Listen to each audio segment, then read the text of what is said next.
This podcast is brought to you by the patrons at patreon.com/Duckfeed.tv. Head over to the Patreon and check out all of the cool rewards like early access to episodes and fund some new fun shows like Heartbeat City, Cozy Snugglefield's brand new show about life, love, and sex. Thanks, and enjoy this episode.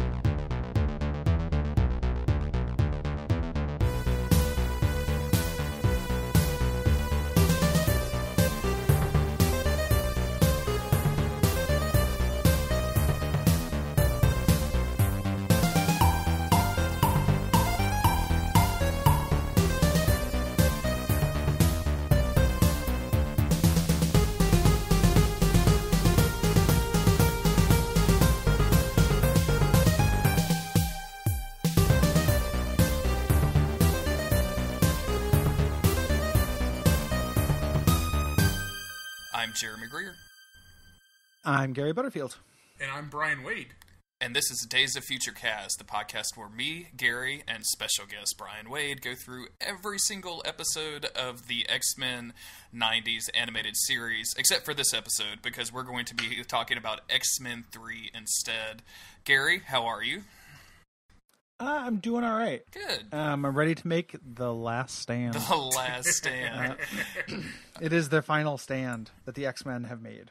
As we've mentioned, for the first time on this podcast, we're joined by a guest. Bryan, welcome. Thank you, Jeremy. I'm very excited to be here. If the audio sounds a little different than normal, it's because me and Bryan are actually recording in the same room. It's Bryan true. I'm at Jeremy's house. Literally at my house, which is super weird and odd. We send your complaints to where the fuck do you get off Bryan at gmail.x. That's right. Autumn asked me to ask you, Gary, like, obviously you're not dedicated enough to this podcast to drive to Louisiana and record it live with me, so what does that say about you? Okay, well, first of all, that wasn't a question. It became one. Well, again, I told it, man, I think I've told you before that I want to make my trip to the South and do my Gabriel Knight tour. Yep. Mm-hmm. And then now me and Cole know a guy who knows a guy who is friends with REM's like management company. So we've talked about going down there and like doing the REM tour. Like something like that is in the works. We have to justify the expense, but it will definitely happen. And we will find some time and record an episode in person.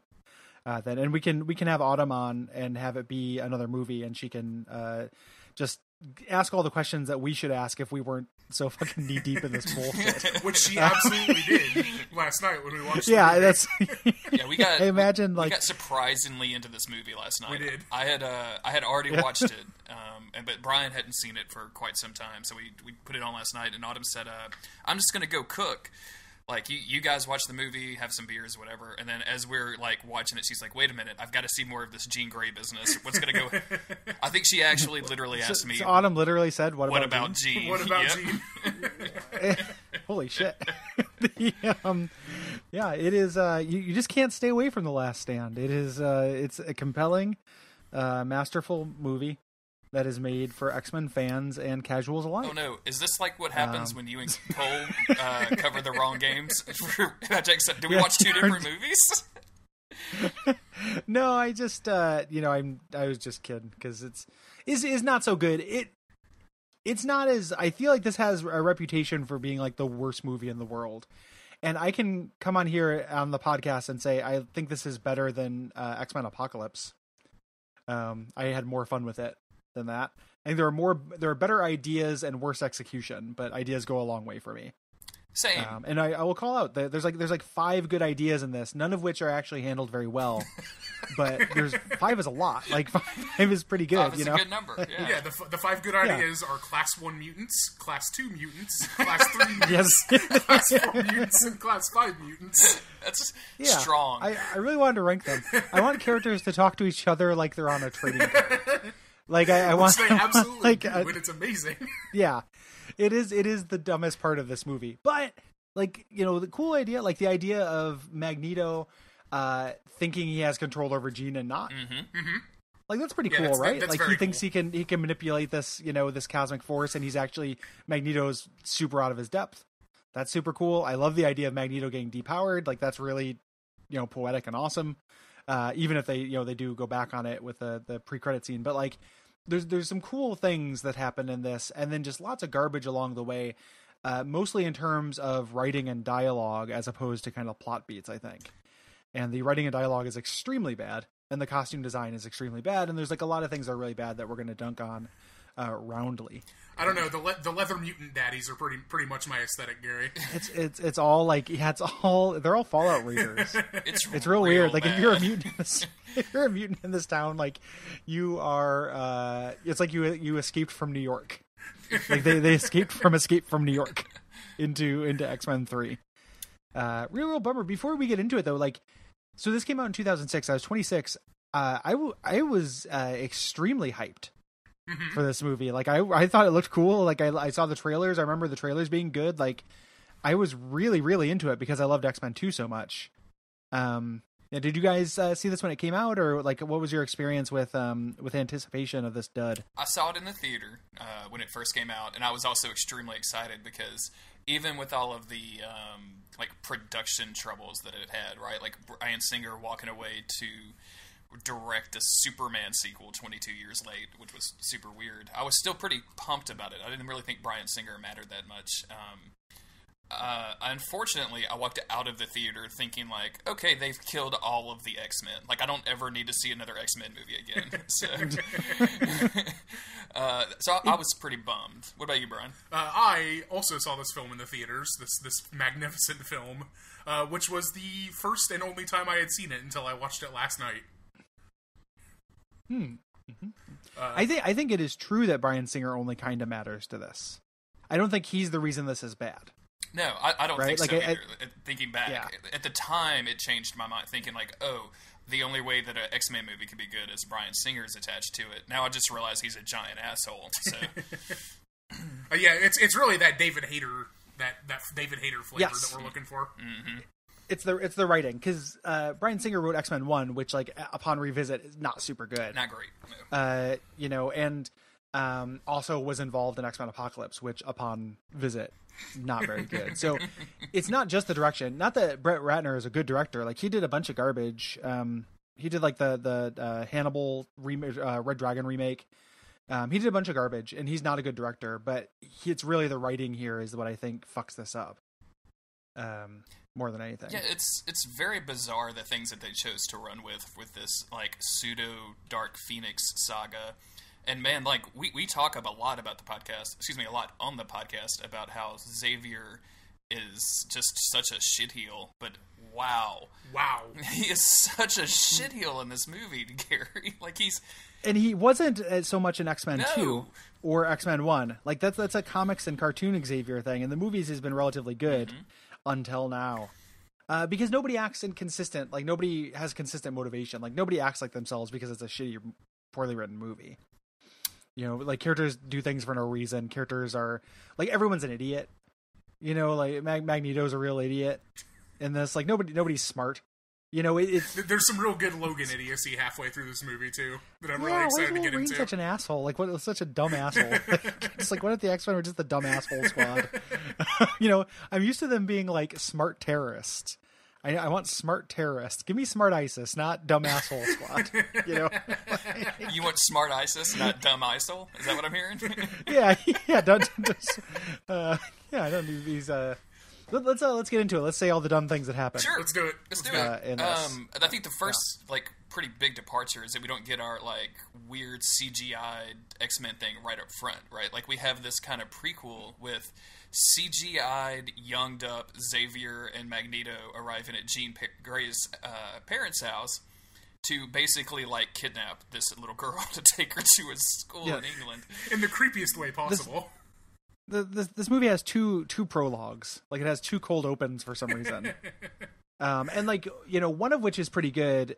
This thing I think makes sense, right? Like there's if they didn't say Class 5, but if they were just like there's a very powerful mutant, sure. Like saying Class 5 is stupid, but the idea like because we know Xavier and Magneto are on the same side at one point.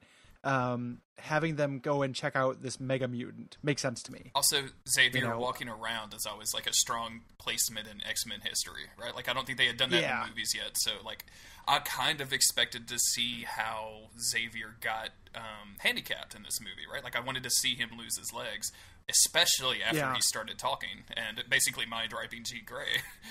Just immediately. Yeah. Yeah, it's he's not ethical during this. No, and he like at all. He like tries to sell like they're like trying to sell the parents on this school, right? And then like they're like, oh, maybe we should talk to Jean by ourselves. If you, the parents, could leave your 10-year-old daughter alone with us two adult men, including fucking Magneto in a like 70s pimp suit. Like, what is going on? Yeah. It's it's a simpler time. I don't. It doesn't make any sense like why they would do that. And this is just the character again, just the dialogue and characters acting stupid because like they could make a case, right? Like, this happens. This happens with Kitty Pryde in the comics. Like they could say like, hey, she's gonna be dangerous if you can't, and that's ultimately what did happen, right? Like the parents, the implication is the parents acquiesce because she does end up at the school, and it's because she freaks out and lifts a bunch of cars in the air. And reverses gravity in extremely local places. Yes. Like, that's how they express telekinesis in this, as, like, this unfocused force that removes gravity. Real weird.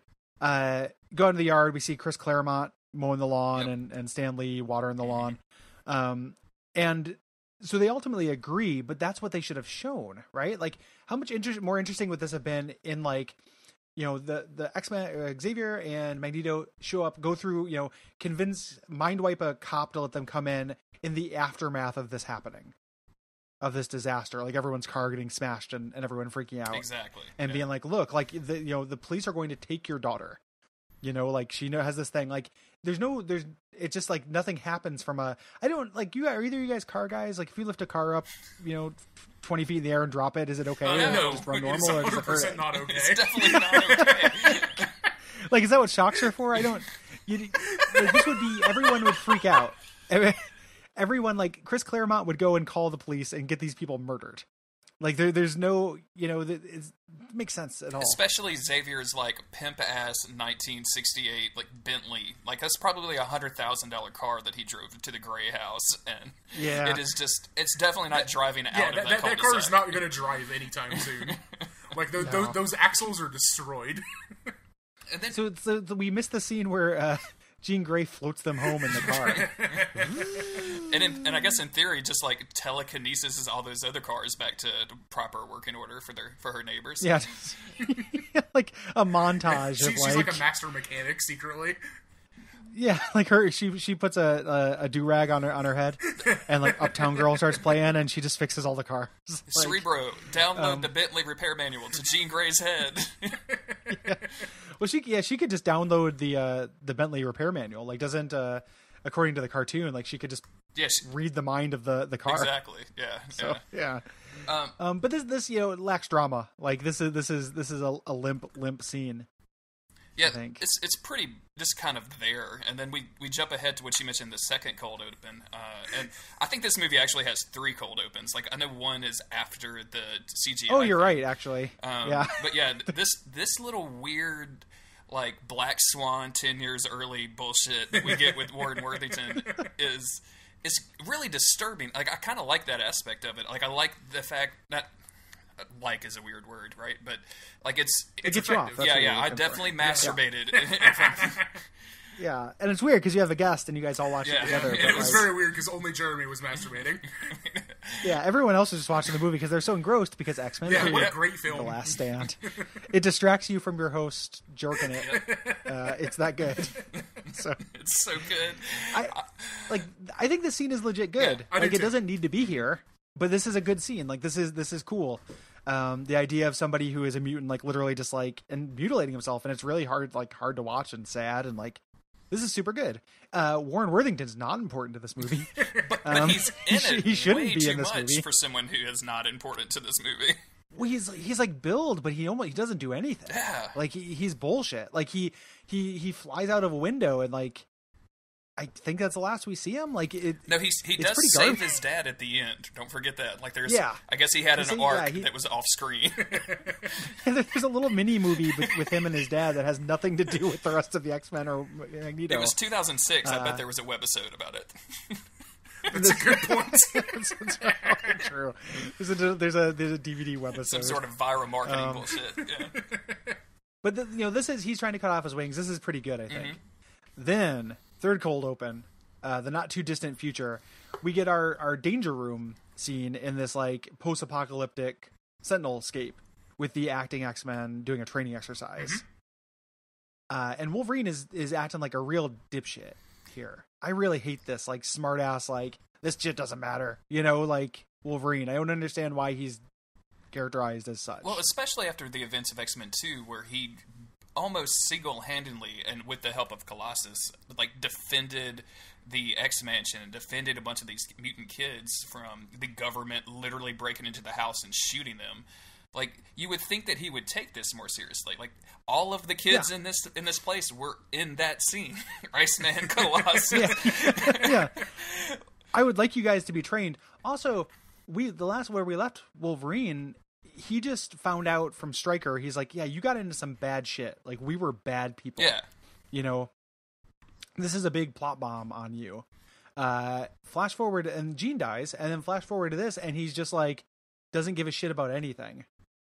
Yeah, and we found it's out really dumb. We found out right after this that he's basically like just passing through, right? Like with his confrontation with Scott, because apparently what happens is Cyclops gets sad, Wolverine happens to show up to get his like car payment from Xavier, and then they're like, "Hey, Wolverine, can you train these kids?" And he's like, "I can, but badly." Yeah, I'm gonna be casually disaffected while I'm training these guys.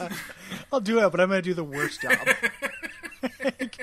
It's like when one of my friends used to tell me when I had like shitty jobs in high school and stuff, is that like if you ever want to quit, just be like, I'll come in, but I'm coming in drunk. Sure, yeah. And just like make that threat. And that's pretty much what Wolverine is doing here. Like, yeah, I'll do it, but I'm not going to care about whether they live or die. So I will say that I continue to enjoy this Colossus. Like, he gets a lot of screen time in this movie, and young, strong dude. They show him like carrying a giant Trinitron down a hallway later, which I think is pretty good. Yeah.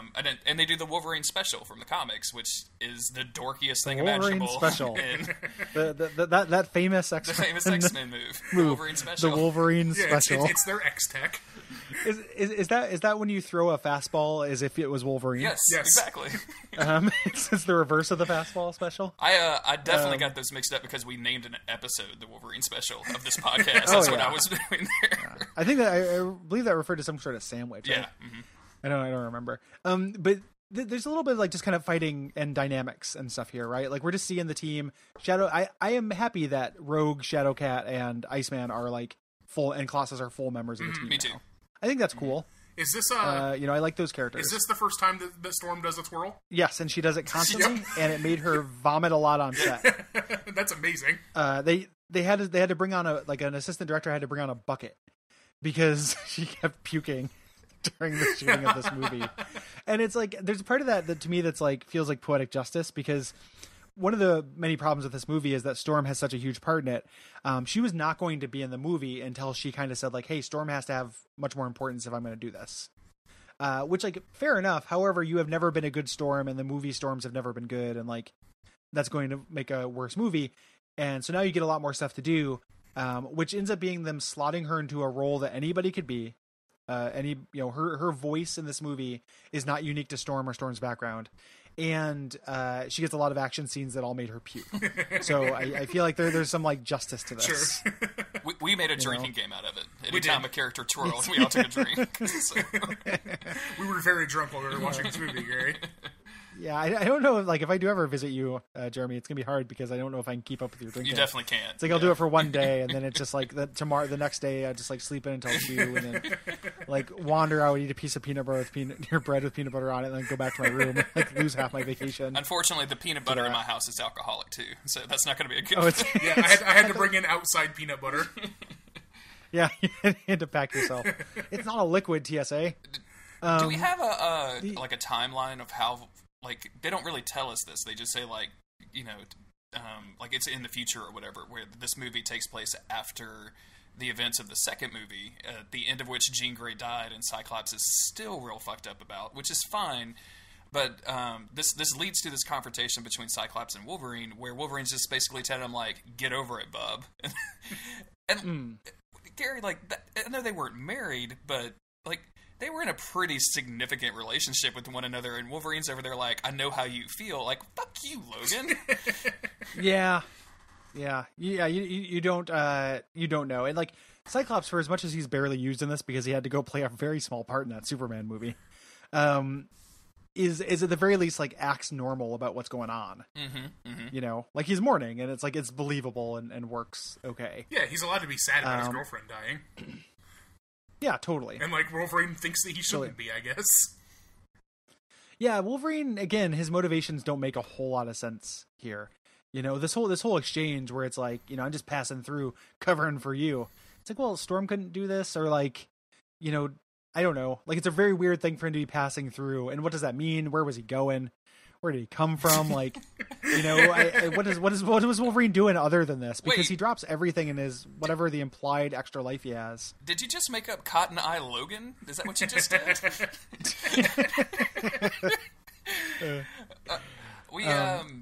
I like the idea of like, couldn't Storm do this, or like, couldn't they pull in like basically any other mutant ever besides Wolverine? Because the scene after this, we are introduced to Beast for the first time, who has not even been like casually mentioned in one of the first movies, but then now all of a sudden he's the Secretary of Mutant Affairs. He's just like a major character for no particular reason. So I don't remember what he was when they showed him before. So his cameo before this was he was on a TV in the background as a human, talking to somebody in X-Men 1, I think, possibly X-Men 2, but he might have been the Secretary of Mutant Affairs then too, to be fair. They show a little like Chiron at the bottom of the screen, or Chiron, or I don't know how to pronounce that word. I'll go Chiron. But they show they show a little ticker. So he could have been this before. Like I think it's actually, and this is, you know, maybe I'm alone in this. I think all of the Beast stuff in this movie works really well. I think Beast is good in this. It's like a good articulation of Beast. He's not annoying, and he makes sense as somebody who like was part of the team and decided he was going to try to do more good rather than like punching people in costumes, like go through political channels.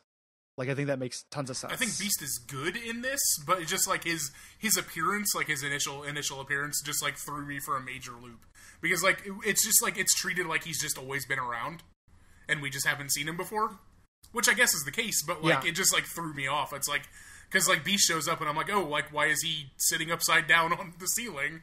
And then Jeremy's like, oh, he wasn't even in the movies before this. Like, good. It is real weird that like he comes up as a former, you know, classmate immediately, and when he shows up, like as much as the makeup and costuming and stuff is like probably good for 2006, as an image of him like hanging out in this board meeting, it just Blue Fraser, and it's like extremely weird. Like, it's really, really weird. It took us, like 300 years to get to Black President? There's no way we're accepting a blue furry guy in the cabinet. I'm just saying. Yeah. Like, we don't live in that world. This scene is really interesting, though, because, like, he goes to sit down directly next to the president because they're dealing with some mutant shit. And just like you said, like, here's a mutant that's in a position of power that isn't just, you know, terrorizing folks, basically, or flying around in jet planes. He's actually, like, out there doing some shit and giving the president advice on mutant stuff. Like, the president has managed, or not the president, but, like, our government has managed to capture Mystique, and, you know, Hank's response to this is, like, you know this is going to do nothing but provoke Magneto. Like, you're just asking for it at this point. Like, it's just not a good idea. Yeah. It's very strange. They just had to re-enter, they're full bore ahead reintroducing people. You know, they're trying to set everything up. So like they have Mystique. Mystique is in the jail cell.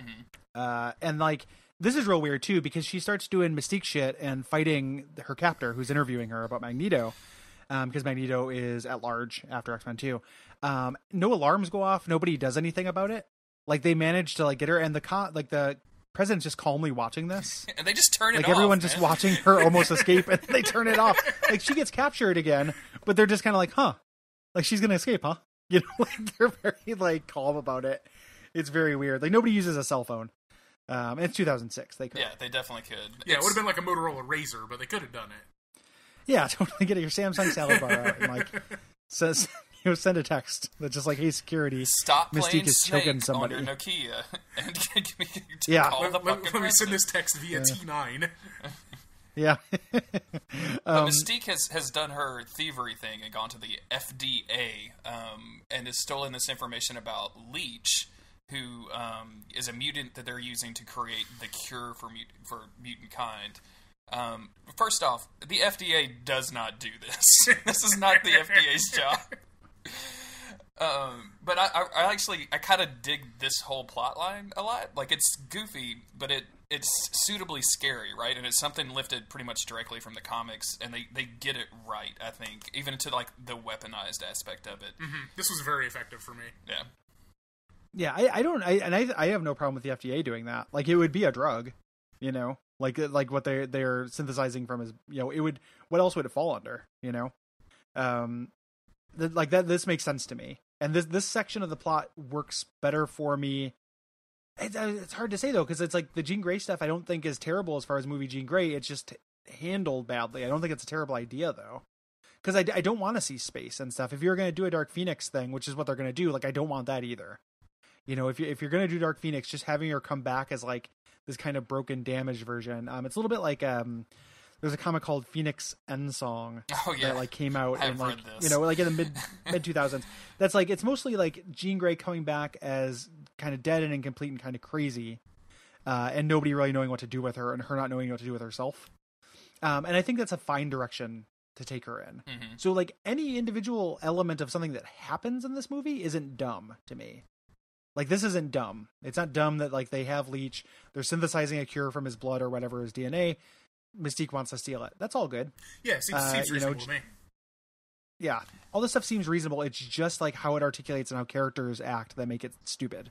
I guess in revisiting this, I actually assumed that the FDA was making this, but it's definitely not. It's Warren Worthington's, Worthington, like, corporation that's making this, and the FDA must be approving it, so... My bad. I'll back off the FDA on this, but yeah, I thought it was real dumb when she was like, "I'm stealing the cure for mutants from the FDA." That seemed rude. Mm-hmm. Is this where we go? Oh no, yeah, this is where we get like a weird physics lesson, or excuse me, ethics lesson. Oh my from, goodness, Xavier, who's basically like, "Would you steal this coma person?" This is some really like sloppy Chekhov's gun shit. Yes, it is. I hate this, like, because it's like, boy, is this convenient. This is extremely convenient. Like, and the X-Men always do that. Like, they, you know, it's like when the school got attacked in X-Men 2, like they were watching that nature documentary about, you know, about like the mother coming back to protect its kids, and like in X-Men 1, they talk about there's that cutscene where they're talking about the Roman emperor, who the way that he takes over is he like converts the leader of a people. You know, it's the same thing they're going to do to Senator Kelly in the first one. But this is so fucking sloppy. Extremely sloppy. It makes me very mad. And it's something that happened after the fact, right? Like, because of the production troubles of this movie, they realized kind of close to the last minute of like, hey, we can't kill off fucking Xavier. Like, he's Xavier, so they had to like go back and reshoot this so that they could, you know, do the post-credit stinger set of up like, this thing. Oh, whoa, he's actually alive. Yeah, he's in a different body, which never actually, like, these are technically in the same continuity as the First Class movies. And or the movies that come after that as well, or actually, yeah. Or I mean, I guess or Logan, you know, it's technically in the same continuity as Logan, and he's not in another person's body. And like Logan very cleverly deals with that by having him say like the things that happened in the movie didn't actually happen that way. But it's never actually like picked Days up of Future upon. Past just like basically can rewrite this timeline, right? Like that rebooted everything, and so. You can come back and have an X-Men 3 that wasn't this bad. Time travel. Yeah. Yeah, there's no reason for them to... They never really needed to, like, open up this loophole to get through it again. Yeah. I think. They go outside. Storm is making, you know, upsetting the weather systems across the world. Essentially butterflying effect and causing droughts that will kill thousands, probably, by just changing the weather willy-nilly. Same old Storm. And... her characterization that is sudden. Now she has character. This is the first time in the series of any of these movies, is that she's proud to be a mutant, and like she needs to be, like somebody needs to be. But again, like anybody could be that. In the comics, the dichotomy when they come up with the cure is between Beast and Wolverine. And that makes sense. Beast obviously has a reason to want a cure. He doesn't want to look like a cat anymore.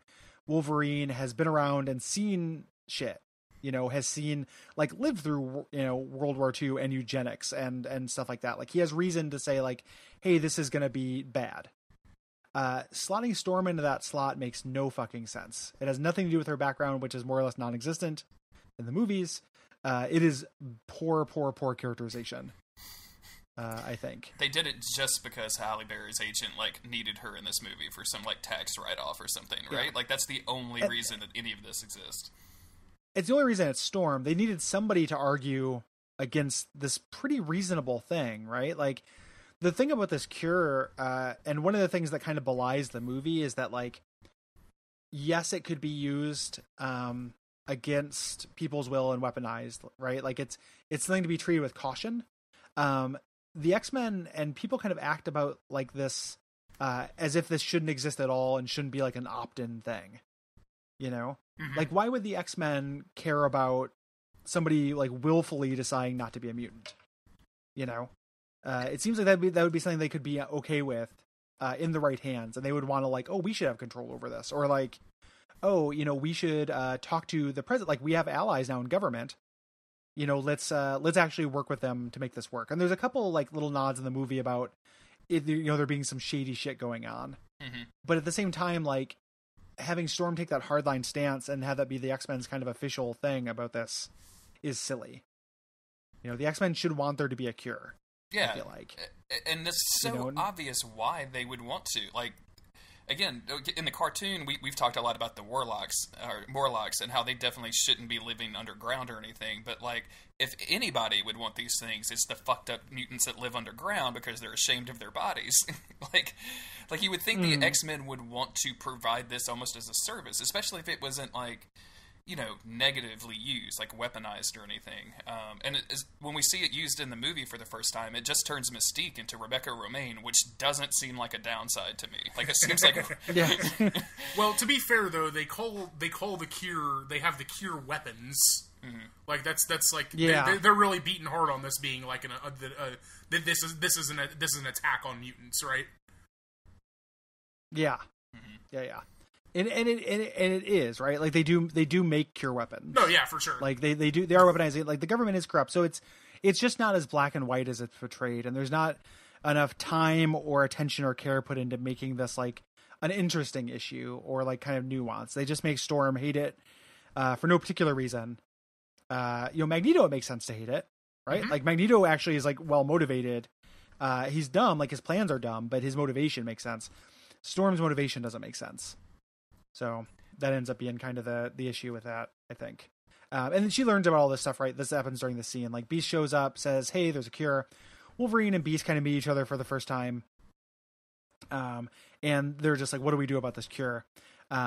We go over to Worthington's labs. They watch Worthington Labs. Yeah, Xavier says it's being announced right now. He's picking up psychic bullshit press announcement. Psychic TV signal. He's got the Sega Nomad TV adapter. I mean, I do want to say though, Gary, you just totally glossed over the whole extended scene where Wolverine and Beast like sniff each other's butts. They do. They do have like a. There's a real like you're an animal. Look who's talking. Kind of like there's the sexual tension between Frasier and Wolverine is incredible. It's extremely weird. And Rogue obviously like Rogue comes in and wants it, and it's like, oh yeah, like that should be on the other side of this equation of everything you're thinking about, Storm. You know, like, oh, like this person doesn't get human touch. That's not worth considering to you. Like that's not worth a second of thought. Right. You know, and like Rogue is one of the lucky ones. Like there's tons of people who are just like, I'm a monster, I have to live in the fucking sewer.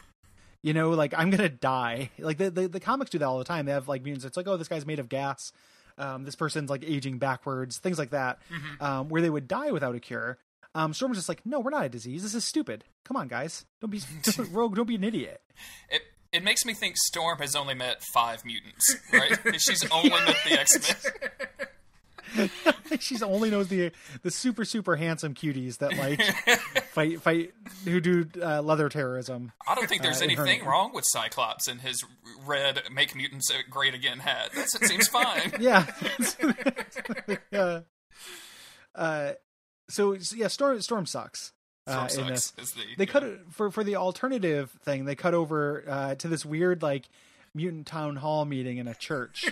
Why are these guys dressed like this? Why are they dressed? It's 2006, not 1999. It's amazing though. Like talked about some mutant leather daddies earlier in this podcast, and that's exactly what leather, they are. And it's so dark. Like it's just like the set design here sucks. Like why is it so like gloomy and dark, and everyone's dressed like a again like a post-apocalyptic Escape from New York character? It makes no sense. It's like because they're the bad guys, Gary. Yeah, it's very lame. It's like they all like just fell into a like Matrix costume party by accident, right? Like just fell into Neo's cast-offs or whatever. This whole thing is super weird to me. Like it's like a town hall setup for what look like 100 mutants. I think that's the chick counts them later, but I didn't write them down. But like 100 mutants, like trying to make, I guess, a decision for all mutant kind about this cure. Like, that's not a decision. It just this kind of thing happens in real life, right? Like, there's a disaster, or there's some kind of thing, and like town halls like get together to meet, and they're just talking about it. They're not going to necessarily do anything about it, but it's like churches do this. Like this, I feel like this felt like a thing that could happen to me. Yeah, they're just like gauging interest, basically. Yeah, or just kind of like, hey, you have a lot of questions. We're going to get together and we have this crisis in our community. We're going to talk about it. Yeah, for sure. Not like we're going to make a decision. I don't think anybody here has like power. Until Magneto decides to weaponize them. and Magneto does show up dressed in more magenta, like. The real Class 5 mutant in this organization is whoever is working for Magneto and just dressing all of his dudes, right? Yeah, for sure. Yeah. But he shows up and basically just scoots the public speaker out, who's kind of like trying to like have an actual conversation, and he just goes into his mutant power is a weird face. his mutant power is that he doesn't eat enough. Like that dude plays Death in another show that I watch, which is a really weird thing because in that show he's given like a huge like he is a dude, right? Like he's got like a lot of like he is scary in that show. So like having him show up as like a guy that gets brushed off by fucking Pyro of all people, it's really funny. Yeah. So he shows up, and the cameos here are pretty obnoxious. One of the worst things about this movie is that they introduce a lot of characters that I genuinely like, but make them all fucking suck. Yep. In an extreme way. So like, there's more there's lots of cameos. There's like the obese guy who kind of looks like Fat from Ecstatics a little bit. Mm-hmm. There's is that the guy that turns skinny randomly for no reason? Yeah, where he sits down in between the two people.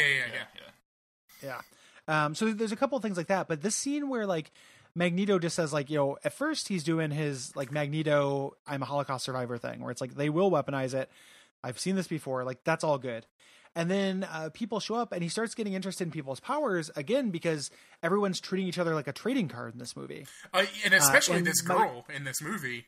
This is the worst thing that's happened in this franchise of films. I'm like not joking. Out of all of these movies, this little thing where he goes, "And what do you do?" and she does that little like run 10 feet, run back thing, and he goes, "Very nice," is the dumbest thing. But she does that, and then also in a she, superhero movie. Also, she can like apparently read people's trading cards.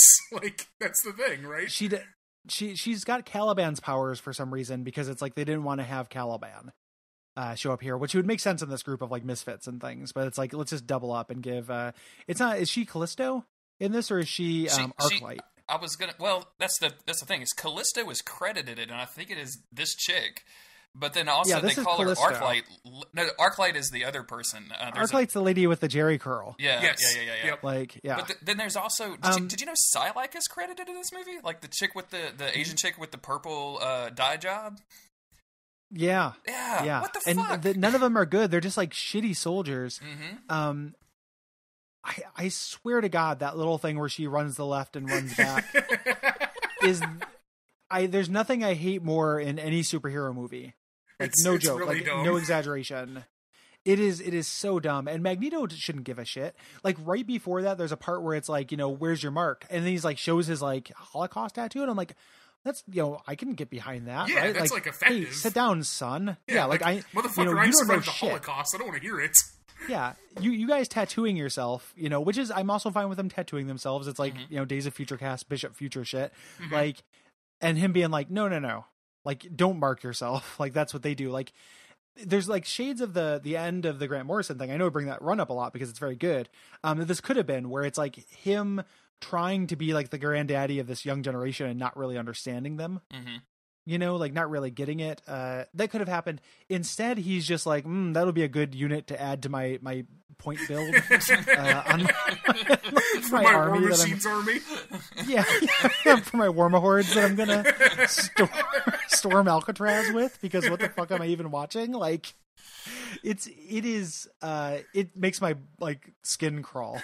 It is very bad. I very much agree. Yeah. I do want to say, going into this scene, everything literally up into the beginning of this scene had a lot of goodwill for me, right? Like, I was actually kind of digging all of this. Like, I kind of liked what they were doing with this cure thing and the back and forth. Like, Storm is weak, but at least, like, they have somebody having that argument or whatever. And then when we get to, like, the Gothic Mutant Town Hall, I'm just like, what are you guys doing? This is ridiculous. And this little run that this chick does, and for some reason she can run fast and has Callisto's power, seems super. Like, no other person has multiple mutant powers in this movie. No, she's just a Swiss Army knife mutant. It's extremely dumb, and it's extremely dumb. And it's like this is where the class system comes up again, and like starts being important in the movie. It's like they accost Magneto for being like a class 3 mutant or whatever. Or like I can't remember exactly what it is, but power level 4 or something like that. Right. It's ridiculous. There's 100 mutants here, and none of them are above class 3 except for you two. Yeah. And it's the lady who detects mutants who's saying that. So did she make up the class system in her head? Like I understand I'm on board with the idea that she can understand degrees of power. Like, I sense a lot of power from you. I don't sense a lot of power from these guys. Yeah, that's very Dragon Ball Z. Came up with her own number for it. That's like the anime trope thing that is not forgivable. It's you shouldn't assign this a number. And it's something that Xavier and Magneto referenced when they met Jean Grey as well. So like she definitely didn't. So Xavier must have, and then she went and read this book and was like, "Oh, I know how to apply this to my extremely specific mutant power." Yeah. She borrowed she looked up the PDF of the Cerebral Owner's Manual on the dark net. It's just, on the deep web. Also, and it is. The class system is really dumb. Like, we can beat up on it a lot, but there is something to the fact that, like, the X-Men have always been positioned, whether, well or not, as kind of like an allegory to, outcast or homosexuals or whatever. So the fact that the first thing that the mutant community does is come up with a class system of whose power, like, bigger and badder than the other one is so fucking ridiculous to me. Oh, man. Let's get past this. Yeah. What do you think? Yeah. Because I think the scene is cool. I'm fine with this. This next scene is good. This is them busting Mystique out. Right? Or no, they're not yet. Like, that comes up in a second. But at first, Mystique is being transported on 18-wheeler. Then we move on to other stuff. We will get there. Yeah. Beast shows up at Worthington Labs, meets Leech, who's just like a creepy little kid. And as like Beast gets close to him, he gets unmutant. Like, his hand turns human. Which this would have been a really good way to make him be the advocate for the cure, like he is in the comics. Yeah. Right? Mm-hmm. Like, tell me, Kelsey Grammer doesn't want to be Kelsey Grammer. Like, there's no way. Like, he, being Frasier every day. Like, can you imagine? A better life does not exist. Like that. Yeah. That dude is extremely tired of picking blue fur out of all of his food. Like, there's just he would totally jump on this in a heartbeat. I'm surprised he didn't just kidnap Leech in this scene and run away with him. You're mine now, like, little boy. Like See you later. long-haired cats get like turd stuff in their exactly. themselves. Yes. Like, yeah, there's no way Frasier's putting up with that. Like, I'll believe that Cartoon Beast will do it, but not Frasier Crane. Absolutely not. He's not going to toss that salad or scramble them eggs, man. It's not going to happen. Niles McCoy has moved out of that apartment like 15 years ago at this point.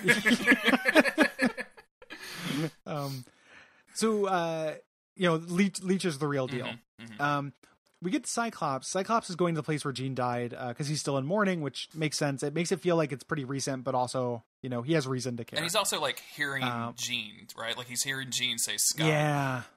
She's whispering in his ear. We forgot to mention this just since we're talking about Jean, but literally in that first scene where we meet young Jean Grey, her dad talking to Xavier and Magneto looks at Xavier and says, "But what about Jean?" Like a minute and 45 seconds into this movie. I can't believe I forgot to mention it. Like I literally texted you as soon as I saw that the first time I watched this. Like, how appropriate! Like, thank you. It's script doctors. We appreciate that. And as someone who just listens to this show normally, you guys have ruined the word Jean and what about Jean for me. Good. Excellent. So that hit us pretty hard. Basically, every time anybody yelled about Jean in this movie. So he shows up. Jean Grey pops out of the lake. And he's, he doesn't believe it. I think James Marsden is actually a good actor. And I think he does a lot of selling it in the scene, right? Like his confusion and just like, I know I've seen some shit. This is too good to be true. This is a thing from the comics as well. She tells him to take off his visor because she'll control his powers. Yep. And that's a really great moment from the comics. It's actually in that Phoenix Endsong comic. One of the best moments in it is Emma Frost tries to do the same thing. Like says, I'll turn into diamond. You won't be able to hurt me. But when they do it, his powers just refract off her like crazy. And it makes like this laser war zone in this, house that they're in and fucks everything up. Like, so, it's like this version of trying to do that romantic moment with his new girlfriend. And it doesn't work, like trying to recreate it. It's a really great moment. But anyway, so this is like a direct homage. They start making out, which is all well and good. But I hate the way that Jean's like power of like, this should have just been fire. She has Rogue's power. She's the This is the same CGI effect from X-Men 1. Yeah. It's real bad. Like wavy skin, like wiggly skin that happens. And they keep doing it. And it's like, sometimes like narratively what's happening is good. Like the idea that she's just kind of like emitting this energy and is just this like this energy force that just like destroys things near her because she can't control herself is all well and good. They just should have made it fire. It's not like fire is that expensive. Like fire is one of the things that people do in CG all the time. It's pretty basic, I think they should have just had it be fire. Especially because this ends up looking really silly. Especially because they go out of their way to call her the Phoenix. Like, we're going to get... Like, this entity is in her mind that's referred to as the Phoenix, but yet she doesn't do any fire shit whatsoever. Nope. It's all telekinetic shit.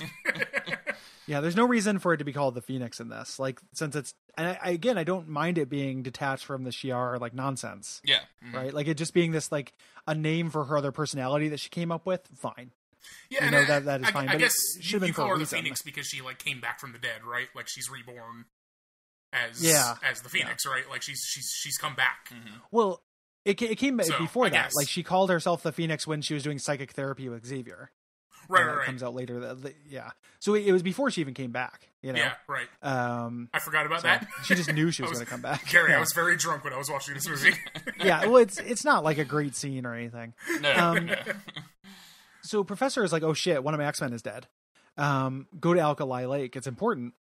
We get there. Everything's all foggy. Storm, for once in her fucking life, unfogs things. This is so how weird do you think that is for her? But wait, she waits like 5 or 10 minutes. Like, until Logan complains about it being foggy. Yeah, Wolverine has to remind her that she can control the weather.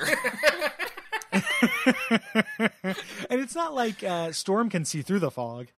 And like it's like, oh, this is fine for you, but sucks for everyone else. It's like, no, it's got to be the worst for you. If anything, anyone could see through this, it's Wolverine. Like he's got super senses. Why are you just wandering around in the dark forest, Storm? You just created a thunderstorm earlier for no reason. Like, so this is the after effects of this, and I think this is kind of cool and unsettling. Like, there's just like pebbles floating and everything. Like places where the Phoenix have this like unsettling effect. And they find Cyclops' glasses. He'd never go anywhere without his glasses. Cyclops is dead. He died off screen. Yeah, which is a bummer. When I watched this in the theater, this was one of my biggest complaints. Is like, you're killing like the X-Men. Yeah, how can you kill Cyclops off screen? Exactly. That was so weird to me, especially on this rewatch. I'm like, I because like I said earlier, I've only seen this movie one time before last night, and I just did not remember that Cyclops just dies like with no fanfare. Yeah. It's very strange. Pretty dumb. They find Jean like off camera too, right? And then this thing about the telekinetic cocoon is just a thing they say off about it. It's pretty ridiculous. Yeah, like Xavier goes out of his way and says, like, with the amount of water that should have crushed her would have just obliterated her. She must have surrounded herself in a telekinetic cocoon. Like, having seen the movie Cocoon several times, like, that's not how those work, Xavier. Jeremy and I had a little conversation. I'm going to bring some Star Wars into this podcast, Gary. Because we were talking about Darth Maul, and as you remember, Darth Maul just casually, why? just casually talking about Darth Maul. As you remember, Darth Maul was killed by getting cut in half and sent down a reactor shaft, right? I'll take your word for that. Okay, well he's back. He still lives in Star Wars Rebels, and the way that he kept himself from dying was through pure hatred. Oh, it was a hatred cocoon. Oh, yes, cocoon. I was hoping that they replaced his legs with like spider legs. Oh, it's not spider legs; like it's robot legs. Oh, cool. That seems an extremely cool thing to dedicate your life to, buddy. Thanks, Gary.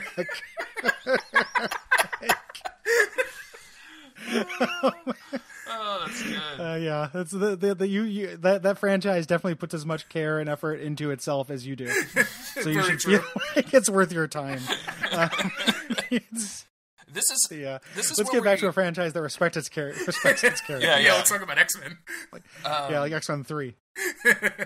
This is where we learn what Professor Xavier did to young Jean Grey, which is basically segment her mind to protect her from this force that was like what he describes raw emotional power, which like Xavier, homegirl was like 8, 9 years old tops. Like, little kids are emotional, yo. But it's pretty fucked up. It's super very fucked up thing to do. Yeah, it's extremely fucked up. Here's the thing, though, right? Like, if this had been presented as, because Xavier did this pretty early, this was a long time ago. He should have been regretful about it. Yeah, absolutely. Like, what you could have done this and had it been fine. Like, if he was just like, yeah, I realized I fucked up and caused this. Like, I didn't know what I was doing either. I was a young man, and I was just now learning to like do psychic surgery or like train people or something like that. I wasn't teaching ethics to mutants back then, so I didn't know the difference. Yeah, exactly. I hadn't read the book yet. If they had made that first scene be the aftermath of a disaster, he would then have reason to do that because he would want to prevent that disaster. As is, that first scene is presented as a cutesy thing that happens, like, some cars got inconvenienced and Chris Claremont's confused.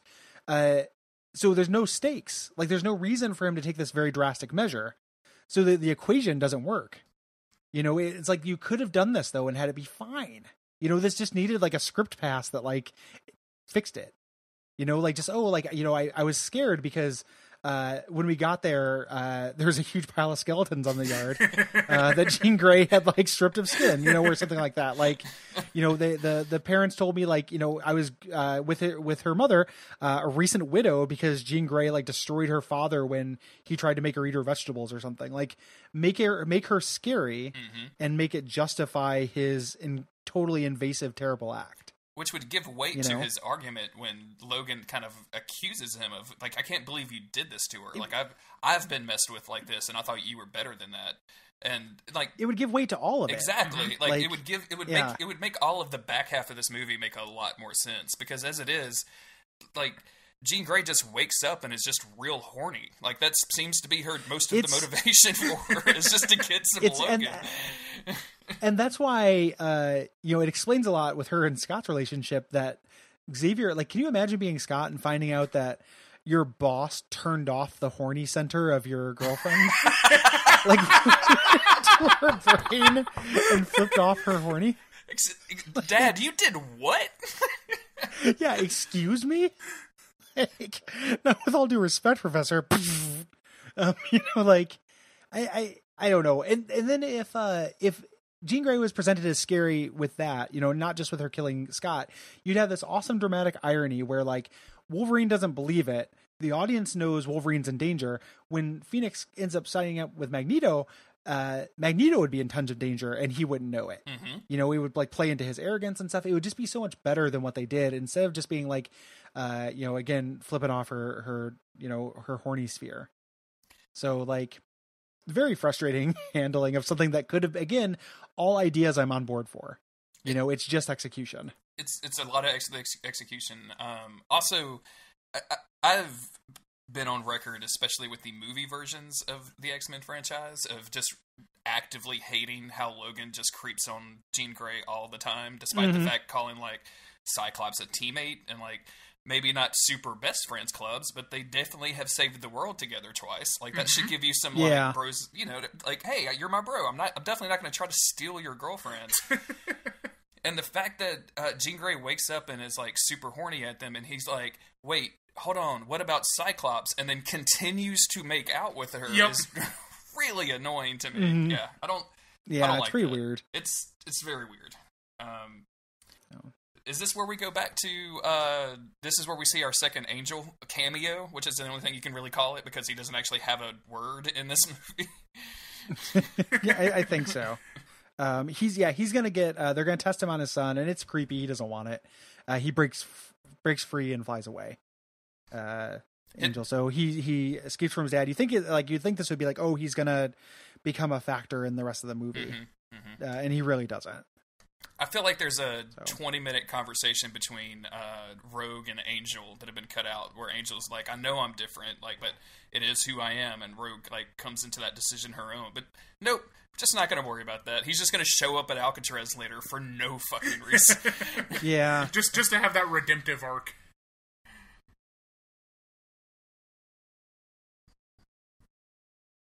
I remembered, but I didn't do it because I didn't want to.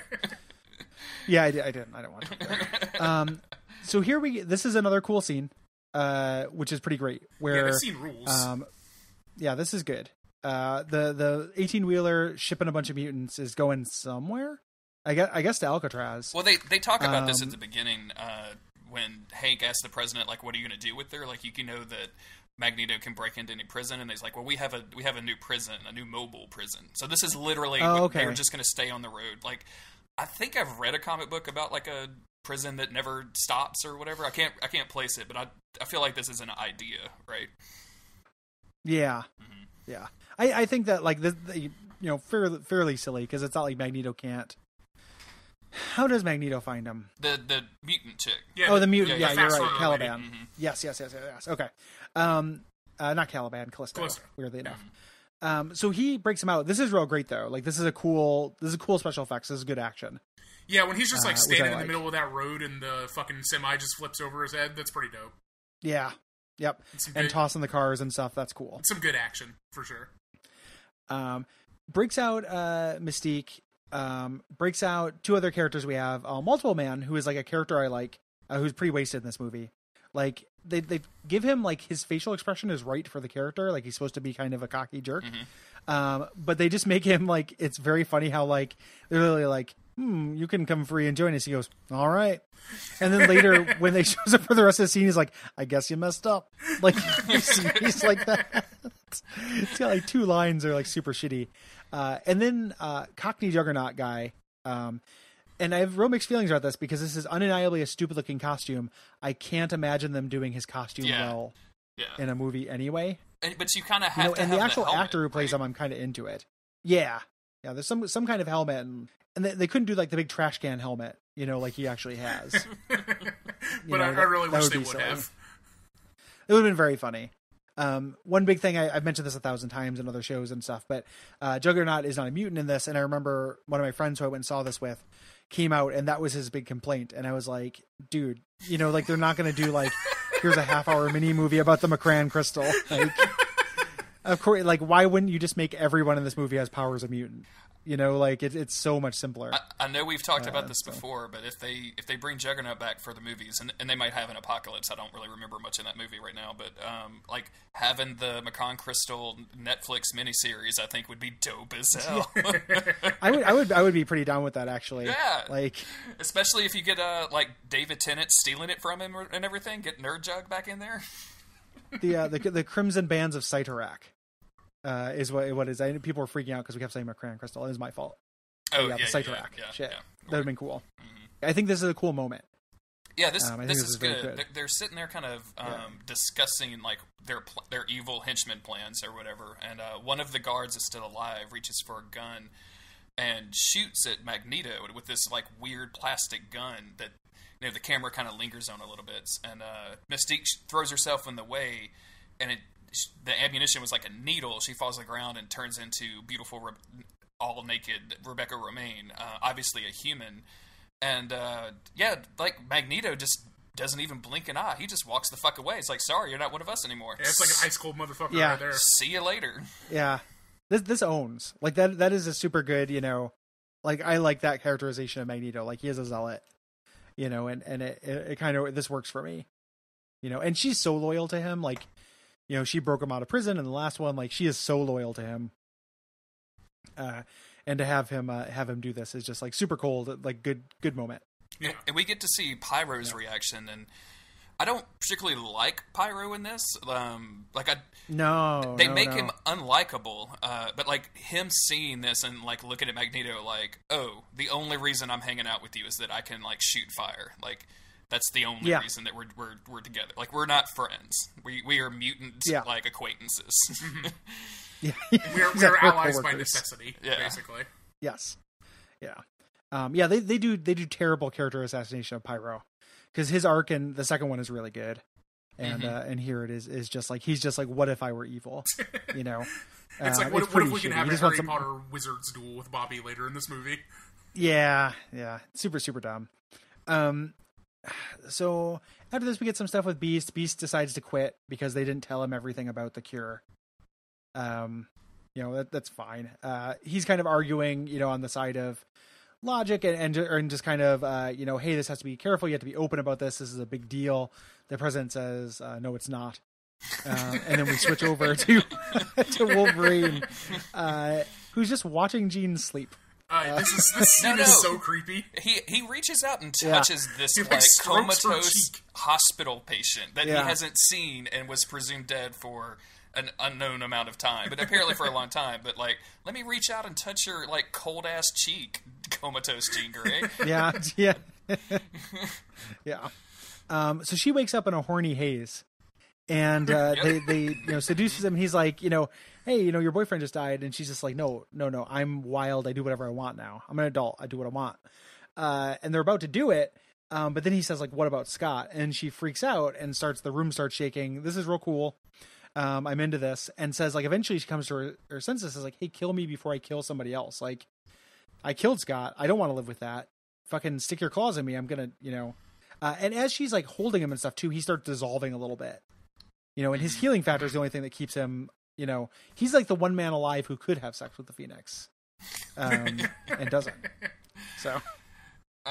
This is what I was mentioning earlier. I got a little ahead of myself, but this is bad Logan to me. Like, obviously, like, he cares about this chick, but it's just like from a pure sexual attraction, like, that's a hot redhead type thing. Yeah, he's just horny. Yeah. Like, that's all it is. Yeah. He's always wanted to do this, and now that he finally has the chance, he's like, fuck yeah, I'm going for it. Yeah, he's just never had sex with a redhead before. Right.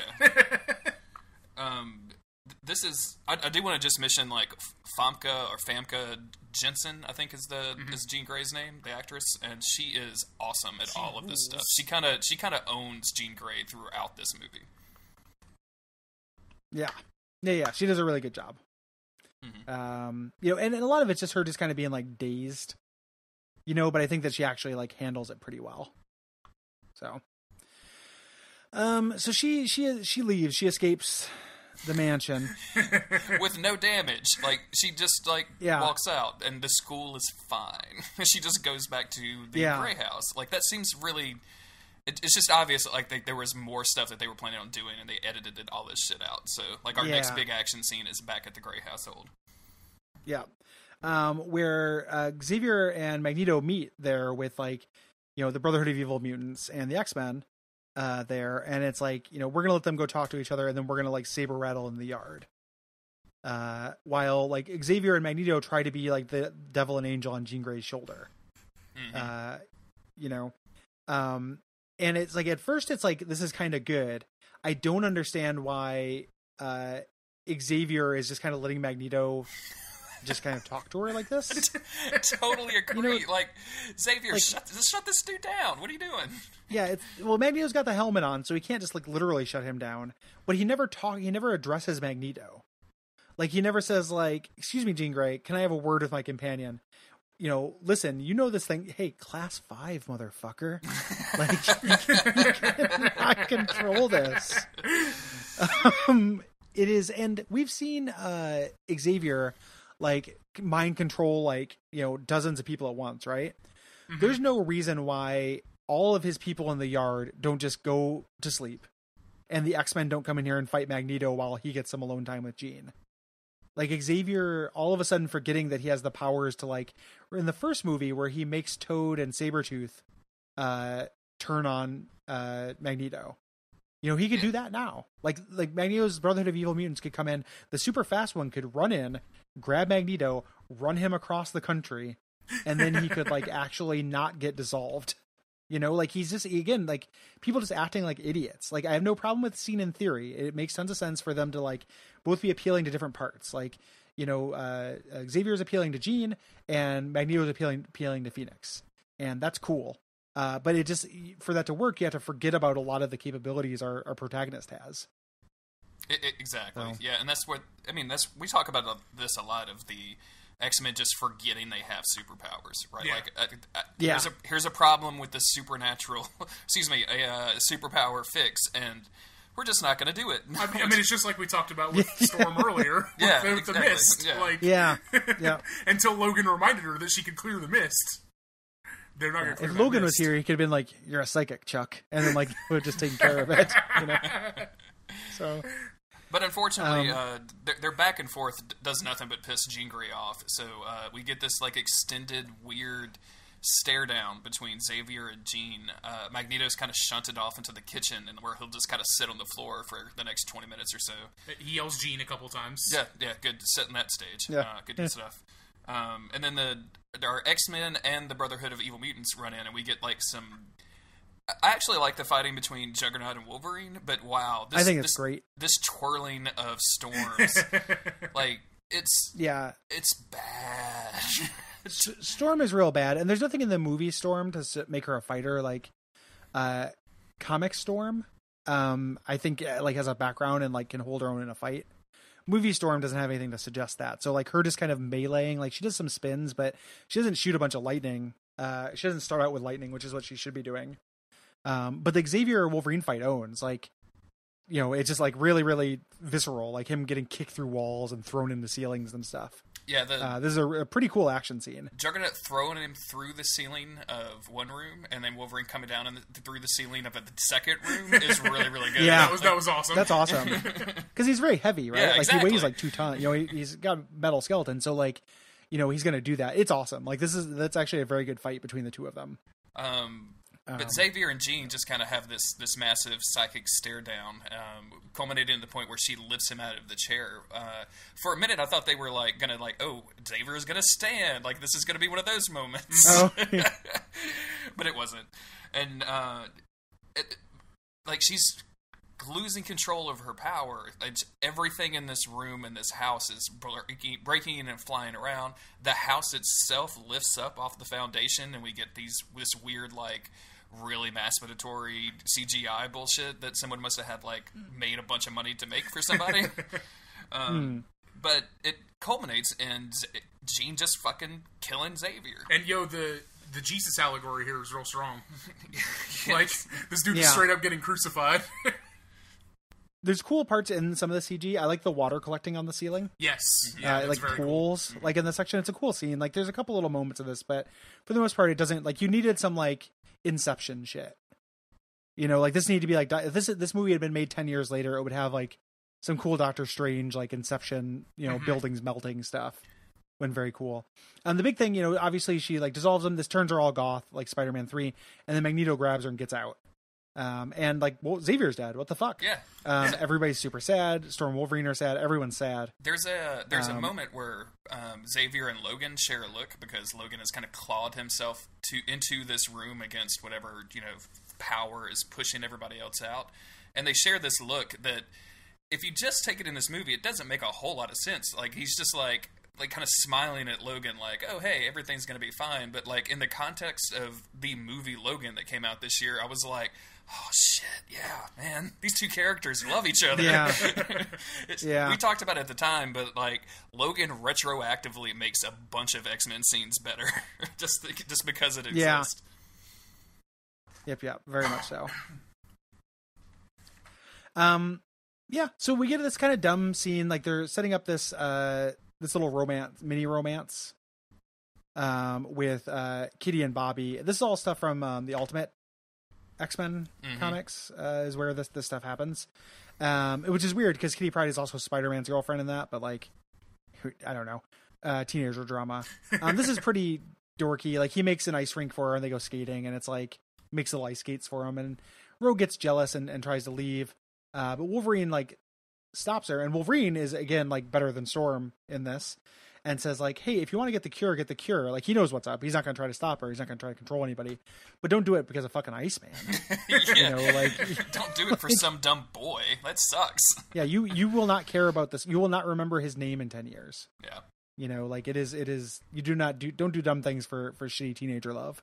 Yeah. So that we go back to Magneto's like encampment Not in the back woods. to. Or not the back to. fuck We is go this? to. Like, yeah, excuse me. Why does Magneto have a wood fort? Like, why is Magneto just like literally chilling in the woods for the rest of the movie? Like, we have run out of budget. Like we shot this last, and we only have enough money to do this in the woods behind my uncle's house. Period. Hey, I hate this so much. It's real dumb. Like It's super dumb. Yeah. But Jean Grey has a new weird outfit that's all like purple and I can never say the word magenta, like Magneto wears. And again, just who is the mutant whose mutant power is to make dope costumes for the Brotherhood of Evil Mutants? Because I kind of want that mutant power, Gary. I'm not gonna lie. Yeah, could you imagine if you had like a bespoke outfit every day? Yeah. I would like to have that, like disposable clothes. Like Yeah. Yeah. Into that. Yep. Yeah. So he's given this speech. Yeah. Giving the speech like, hey, if you want your freedom, you have to fight for it. And Jean kind of goes along with it, kind of doesn't. You know, like he doesn't really know what she's saying or how she's responding. Which again, it's nodding toward that very cool idea that like he doesn't really know like what he's dealing with here. You know, he's arrogant. He thinks he knows. He thinks he understands mutants. Like she's not a mutant at this point. You know, she's more than that. Yeah, she's more or less like a demigod at this point. Yeah. And Pyro's like, yeah, man, good thing Xavier's dead. What a cuck.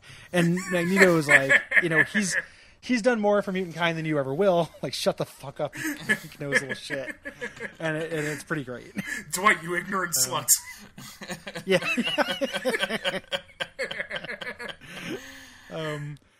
So back at X Camp, they don't know what to do. Like, they're like, hey, there's no Xavier. We should shut down. Storm says, I'll keep the school open. Bobby goes to look for Rogue. Rogue's gone. Yep. Colossus is carrying a TV. Like, you know, I own one of those TVs, like almost exactly the same TV, and that thing took me and 3 of my friends to move into my new apartment. Well, you're not Colossus. That's true. Yeah. Is Colossus strong when he's not all Colossused up? I don't remember it from the comics. Nope. He's okay. Good. Nope. Did not think so. What's it going to commit? Like so. Yeah. Nope. I love how he's just carrying everyone under doesn't his know arm, though. So good. Yeah, it's clever. They didn't want to. It's actually rather than doing him in the second X-Men movie and Deadpool, of course, he's CG. In this one, they actually have it's a suit when he's all metaled up. Okay, which is very weird, and that makes me think that it was cheap. You know, and that's why they did it because CGI was more expensive. So I don't know why they didn't have him metaled up here. You know, they knew that was going to bother comic book fans that like he has powers when he's not metaled up. But they, you know, the actor probably wanted to show his face more because that's actors. But the whole point of this is that everyone's kind of scattering. Like nobody's on the same. They're no longer X-Men United like they were in X-Men 2. They're ready for the last stand. Logan hears Jean's voice and decides to head on after her. Yeah, and he runs into Storm, who's basically like, "You're with us. Like you can't just run off by yourself." And that's been. Even from the first Danger Room scene that we saw of him just kind of doing his own thing as opposed to actually being a team. And a better movie could do more with this. Like, we're going to get his, like, redemption thing in a little while, which is just, like, him bossing people around a little bit. Like, it's just what Logan has always done without all of the arguments leading up to it, more or less. So, I don't really care about this stuff very much. I don't know about you, Gary. Are you into this? No. Cool. I mean, not really. Like, I think it's kind of undermotivated. I think that if Storm had run up to him and been like, hey, we need you. Like, we don't have anybody right now, and there's still a bunch of kids here, and, like, they're going to be scared because if the government's coming out. Like, there's a way to express this better than was done. Yeah, because they go out of their way earlier to be like, oh, Logan's just passing through. He's not, like, part of, like, he's not hanging out with these guys normally, right? Yeah. So, like, what is she trying to appeal him on, like, oh, you're with us? Like, no, I'm not, dude. Yeah, no, like... it's established earlier. I am clearly not. You know, and just appeal to his, like, mother hen. Like, he does have, like, protective instincts, you know? Mm-hmm. Like, appeal to that, you know, and that would make sense to me. Yeah, for sure. So what's up next? What do we do here? So this is definitely after the movie has, like, ran out of real cool shit to do. Yes. Yeah, because... there's parts in the last fight I think are okay, but, like, this starts feeling very perfunctory and shitty at this point. Like, you lose a lot of hope at this point. Yeah, we're bouncing around. The president has to. Well, number one, I think Magneto releases a tape, and the way that it's described on Fox News is Magneto threat released. Magneto threat released. Not that Magneto released a threat. That's not what, because that's what happened. But the Magneto threat was released. Man. Before that, is this where we get? Isn't before that where we get the scene at Worthington's? Where Rogue, like, gets in line for the cure. Oh yeah, we get Bobby and Pyro kind of arguing back and forth and establishing the fact that they're definitely going to fight in the last stand. So, well, and Pyro blows up a bunch of windows. Yep. So, so we go back to the president. The president wants Magneto stopped by any means necessary, and what that means is arming a bunch of like army guys switching out their metal guns for plastic guns for 3D printed guns. Yes. Very much so. And these guys, like, their costume and everything, it feels like they're made to look cool. Like, it feels like it's like a sponsored thing, but it wouldn't be, right? Like, doesn't this, like, these troopers, like, they have this, like, kind of like Sam Fisher helmet? Mm-hmm. Yeah, they do. Like, this kind of, you know, it's real weird. Like, these guys are supposed to be cool. They want to sell an action figure of them. Like, they're just sponsored by Blackwater. Yeah. It's real weird. Like, I was surprised they didn't have, like, a close-up on, like, a logo for any of these outfits. Under Armour for all of your mutant-killing needs. Yes. I do think... so here's... go ahead. I do think that the plastic guns is kind of a clever touch. Like, because the government knows, like, Magneto's thing is, like... Hey, he controls metal, so we're going to use a bunch of plastic weapons. It's cool. Yeah. I'm into that. If they didn't learn that, I would be very disappointed. Sure. Mm-hmm. So Wolverine decides, like, he's, like, getting intel, I guess. He finds Magneto's camp in the woods and gets into a couple fights here with a guy who has the same powers as Marrow, who grows little bits of bone and throws them, which is what Marrow does. And then who's the other guy he fights here? He fights two guys, right? He just there's a scene where they zoom into this dude's ear. So I guess, like, he's got super hearing or something. I don't know what they were trying to. Okay. Yeah, but there's nothing really, like, I don't think he shows off any mutant powers. This is a weird scene for me because they obviously like to have Wolverine go into berserker rage or whatever and kill a bunch of people. In the second movie, he does that, and he's, like, protecting a bunch of kids against an invasive force, right? Like, against a bunch of government thugs. Yeah, and, like, here, these are just other mutants. Like they're just people. Obviously, they're throwing marrow at you, but, like, you could just punch them out and heal up. Like, you don't have... they're ostensibly, like, the same as you. Like, you should be wanting to help them, right? He eviscerates Marrow. He cuts Marrow's stomach open and, like, bathes in his guts a little bit. Like, it's weird. Yeah, it is a little bit weird. I was kind of surprised that he, like, because he's just here to kind of gather intelligence. Like, once he fights those guys and sees that Magneto is given this, like, pep rally, he starts just trying to leave. Like, and I was like, oh, that's not very Wolverine. Like, Wolverine, like, it seems like he would, like, stay here and stalk them or, like, try to get in close or do something. But he's, like, starts getting out, and then Magneto finds him because Magneto says, I know the smell of your adamantium a mile away. And, like, smell was not the right noun choice there, dog. Like, you have a lot of different words in your arsenal as a writer. Like, I would not have used smell for that. I mean, I took this to be Wolverine trying to get into a face-to-face with Jean, and then Magneto interrupting that. Not that Wolverine was running away. Yeah. But he starts moving away at some point, like, and he was going to circle back, but it just was very strange to me. Like, the scene, all like in all does not work. I don't think. Yeah.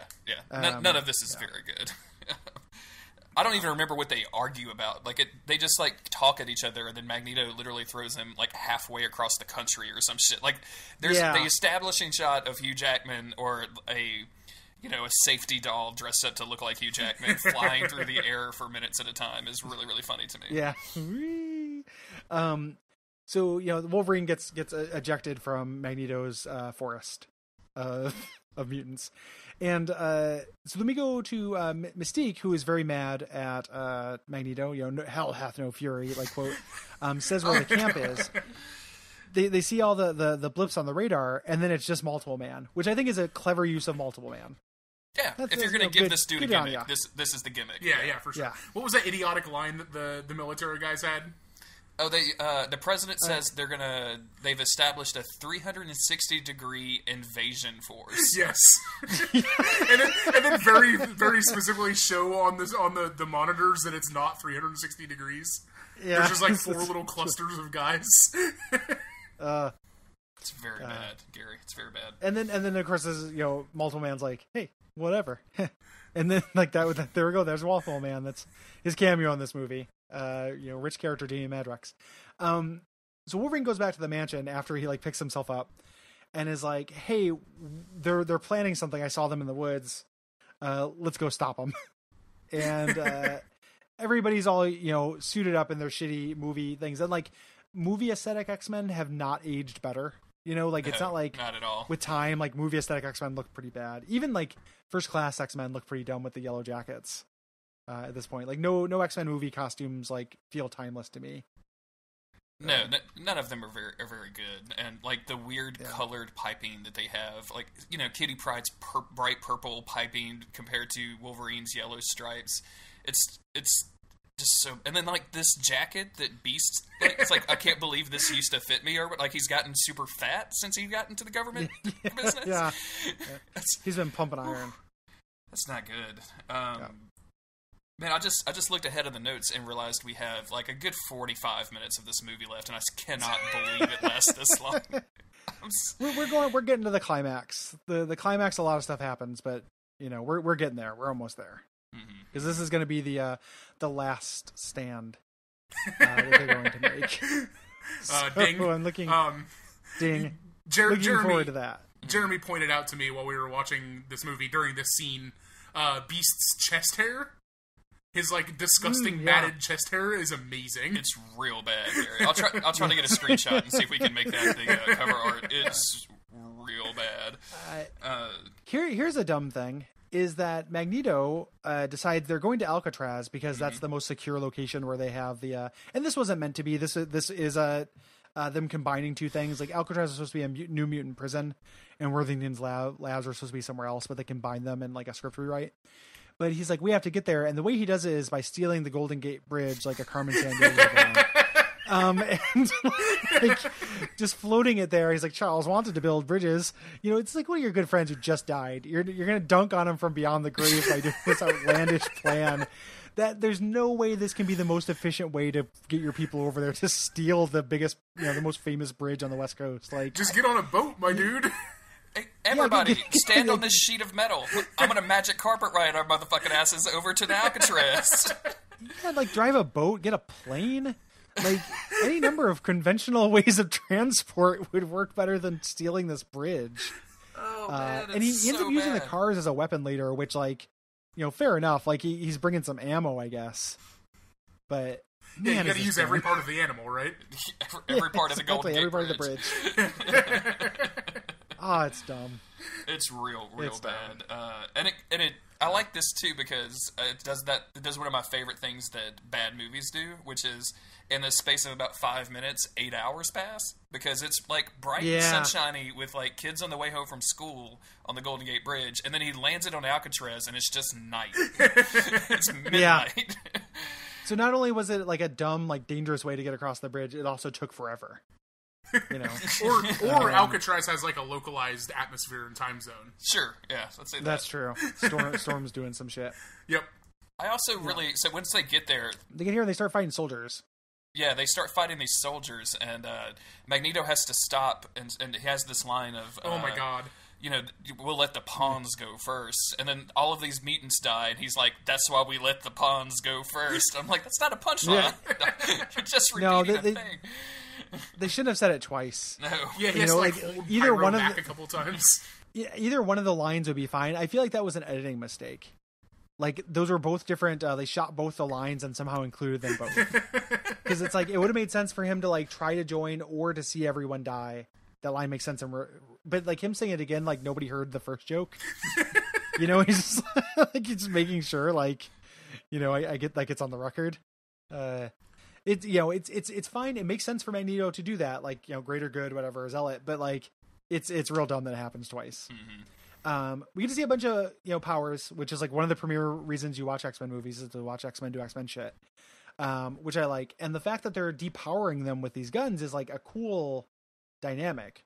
You know, a lot of these people would just fall to bullets, you know, almost all of them, but they're like, no, we're trying, like, you know, it kind of gives a little bit of shade to the government. Like, the government's not trying to summarily execute all these people. No, they're trying to defend themselves. They're trying to control them. Like, they are, like, the Brotherhood of Evil is actually being pretty fucking evil right now. Oh, 100%, mm-hmm. You know. And so they're just shooting them and depowering them, which makes sense. Magneto says, like, Arclight, focus like a wave, a thunder wave at their guns. Specifically at their guns. How does she have that kind of precision with like a clap? She's a class 4 mutant. Like, my trading card set hasn't arrived from eBay yet, so I can't do it. This is so it's so dumb that like because they can't have the guns be there. Like if the guns are there, it's too powerful. Like. So they have to even up the odds. And the way they do it is with her. And I just wish that it's like they need to have Arclight do something. Arclight's a character from the comics. Like, you know, they want Arclight to do, and she's strong. Like it makes sense. But the fact that she aims that blast doesn't make any sense to me. You know? I don't remember Arclight from the comics at all. Like I was struggling. They were, Brian and Autumn were asking me yesterday and I was like, I don't remember. She's like a Factor 3 enemy. Like she fought X Factor. Okay. Cool. It was like Arclight, and then 2 other people, and they fought X Factor. So anyway, pretty fucking dumb that she destroys it with a clap. Mm-hmm. And they're all ready to storm the place, but then the X-Men show up to rally the humans. Yeah, and fight. I guess they all like jump off of a plane in their own different ways. So, like Wolverine uses his claws to like slide down a building. Kitty Pryde is carrying, I think it's Iceman, and like just like overshoots it, and so just falls into the ground and then pops right back up again. Which I think is kind of a cool example of Kitty's powers. Like she's making herself lighter than the molecules that she's phasing through to basically float is something that's always been kind of cool about Kitty Pryde. And that's also like Chekhov's power for when she has her little moment. Exactly. Yeah, we have to remind people what Kitty Pryde does. Yeah. Storm, I think, twirls a little bit. I remember taking another drink. There's like a half twirl, I think. I can't remember if it was just because I was trying to block the movie out or if it was part of the drinking game. But yeah. This is kind of fun. Like, I like the X-Men fighting bad mutants. Like, we get cool power stuff, but it's just... Like, this is like what you come to an X-Men movie for, really. Like, that's the fun bashing your action figures with each other. So. Yeah, I mean, it's cool when you see, like, the X-Men line up in Final Fantasy lines and get ready to fight. Mm-hmm.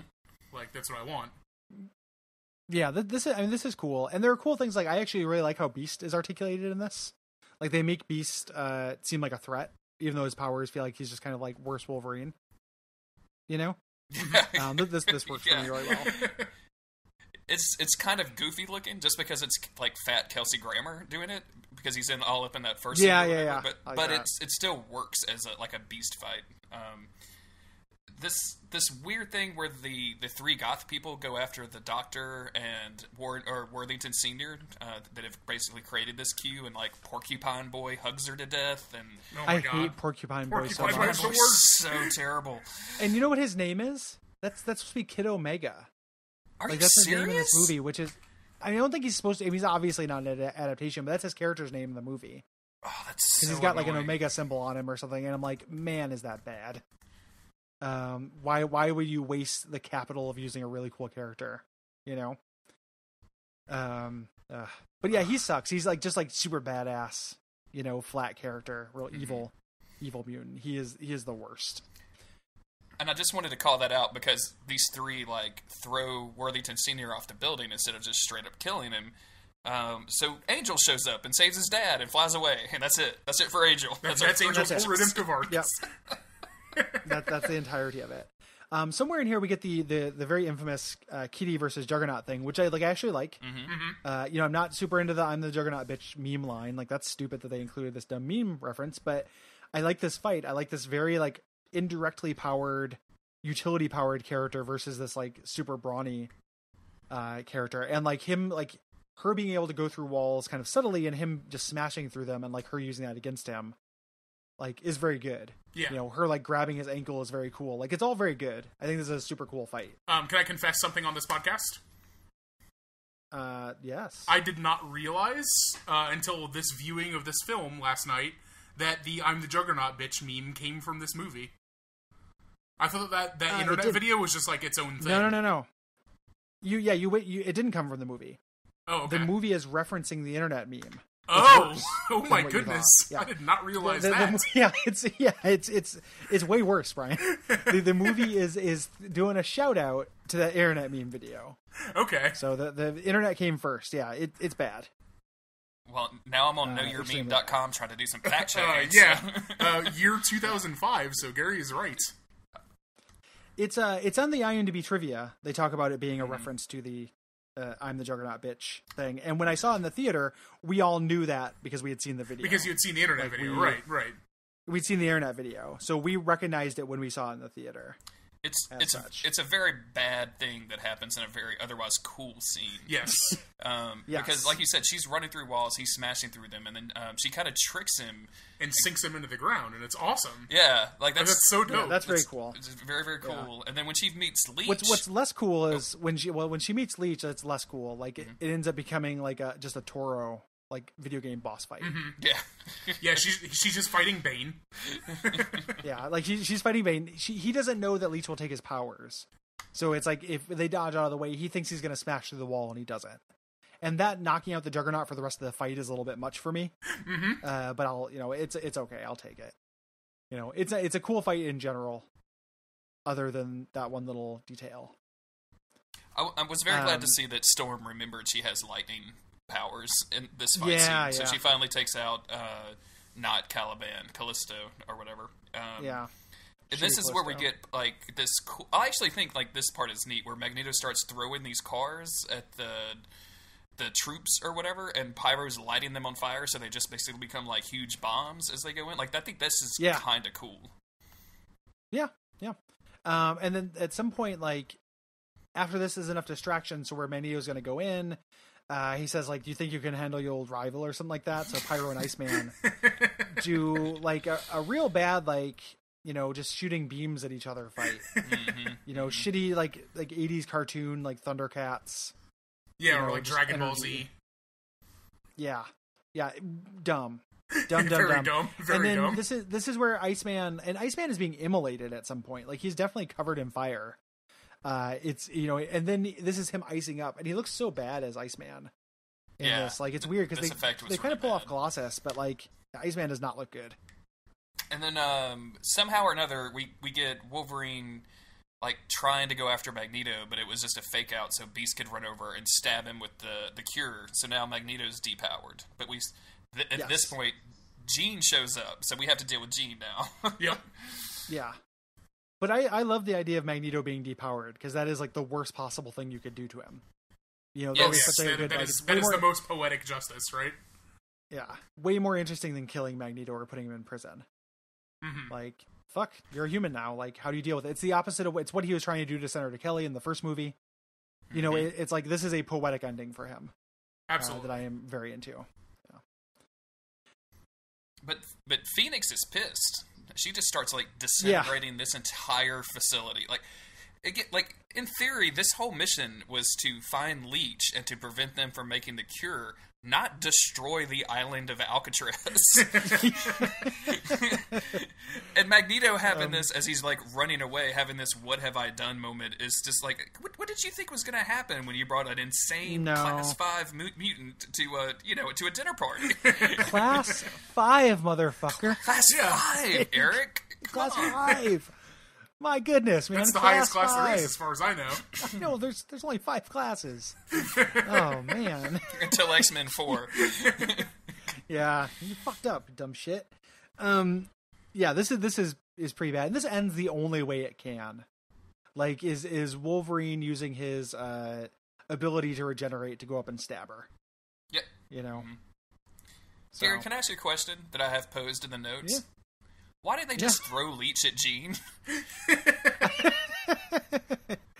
Like, it's literally the solution to her problem. Like, if you take away her weird mutant powers, you can just put her in therapy, let her multiple personalities get settled, and then give her powers back. But until then, Leech is on, like, one of those weird, like, baby leashes to Jean Grey. Leech never shows up again. No. And it is very much the symptom of them having this movie having Spider-Man 3 syndrome and being 2 movies. Mm-hmm. Like, this has 2 conflicts, and they don't intersect at all. Not even just if like Leech, yes, like, and maybe like Leech would get disintegrated first or something.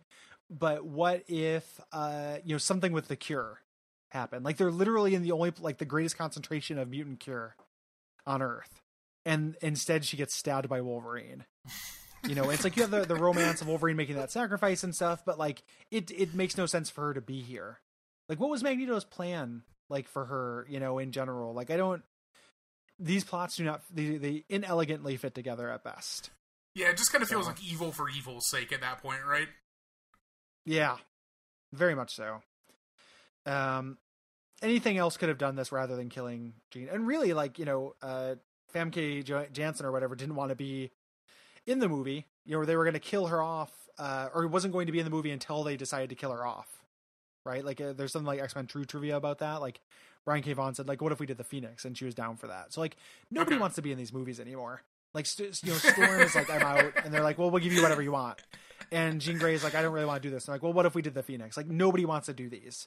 So there's that sense, like, pervading all of it. Like, this has to happen because of actors rather than because of the plot. Yeah. Mm-hmm. Cyclops had to be written out because of he wanted to play like literally like a tertiary character in a Superman movie that nobody watched. Like, I still to this day have not seen that Superman movie. By the way, like, it's so boring, dude.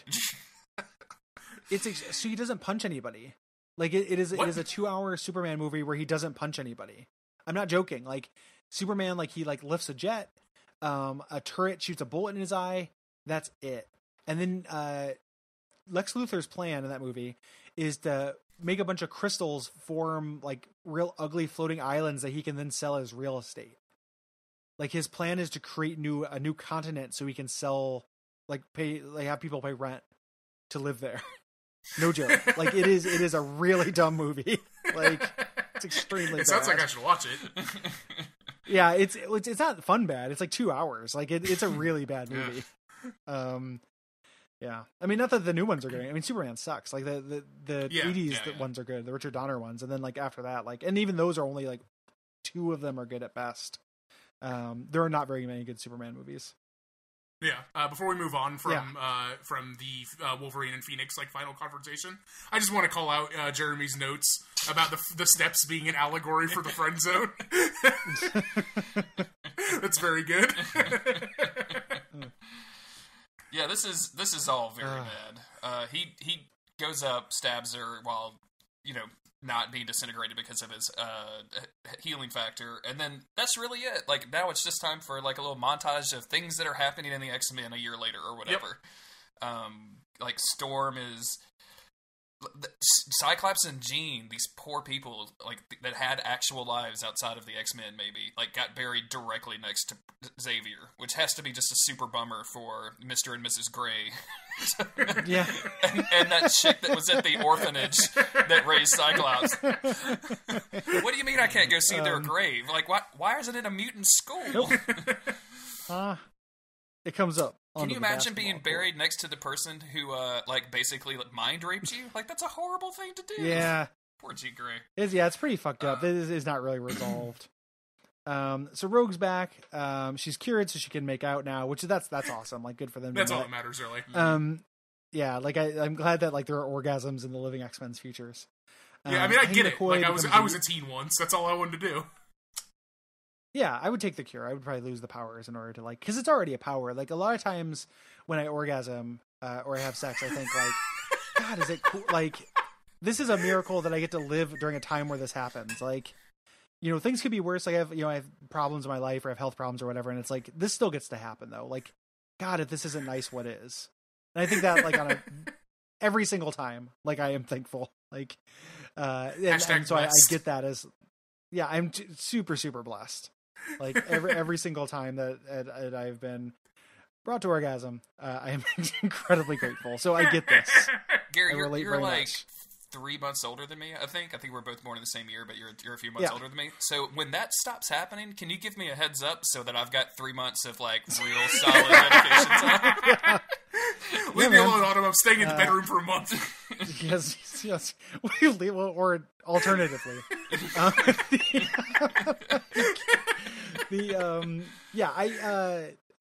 it's not just masturbation that's good.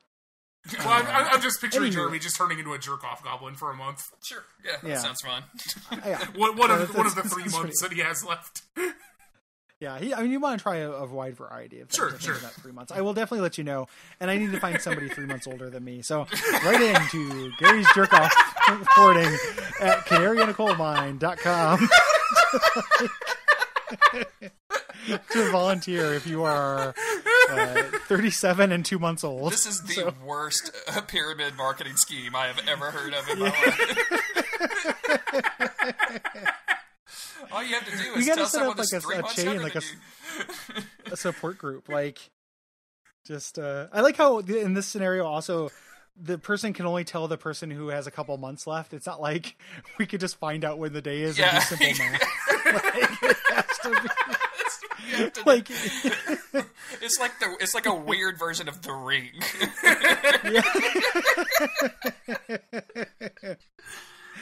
Oh man. Oh fuck! I'm crying. Just so you know.